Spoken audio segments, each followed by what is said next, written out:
All right, let's finish this review out.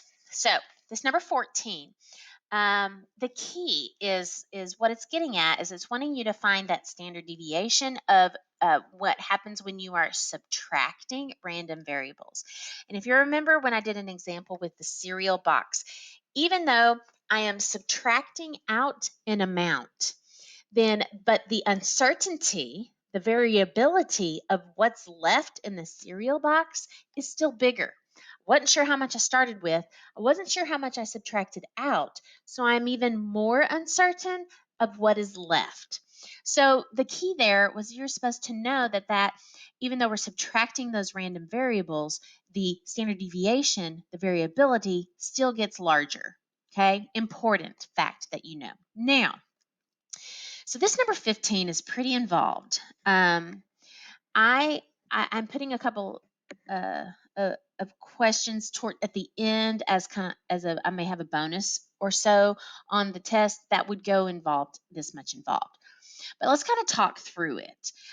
So here we have two different tosses of this four-sided die. And so then this is the points that you could get. So you get 0 points on a 1 or a 3. You can get 1 point if you land on a 2 or 2 points if you land on a 4. And so we're interested in the sum that we can get if we roll the die twice. So first and foremost, what sticks out to me is that these options over here do not have an option where you can sum a 3. So you should be able to get a sum of 3 because, I mean, I could roll a 2 on one die and a 4 on the other, and lo and behold, I would get 3 points. So, see right there, that little bit of understanding the problem marks off 3 of those answer choices for you. Okay?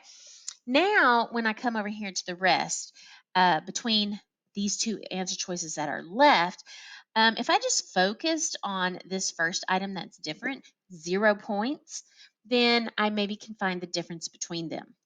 So let's look at that.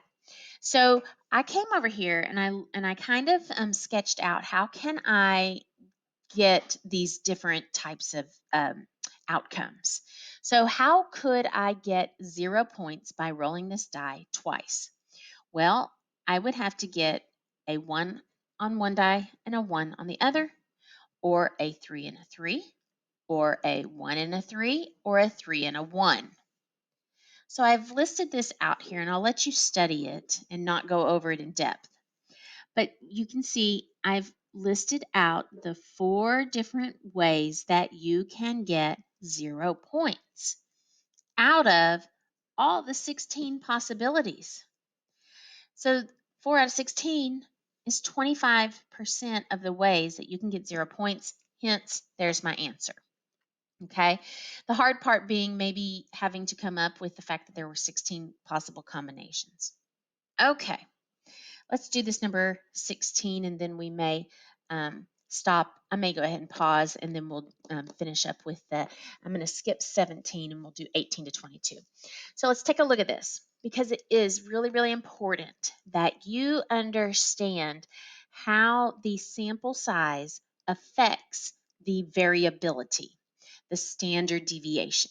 Okay, critical, super important concept. So this question talks about how sample size and the population per proportion which one would make the biggest standard deviation.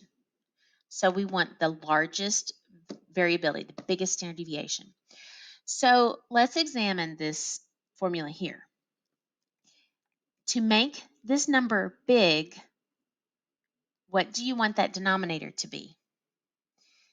You want that denominator to be small because you want to be dividing it into as little pieces as possible. So I want the denominator to be smaller. The smaller the n, the sample size, the bigger that standard deviation will be. That right there has marked off A, B, and C. Now, let's take a look at P being either close to 0 or P being close to 1/2. Well, we want the numerator to be the largest it can possibly be.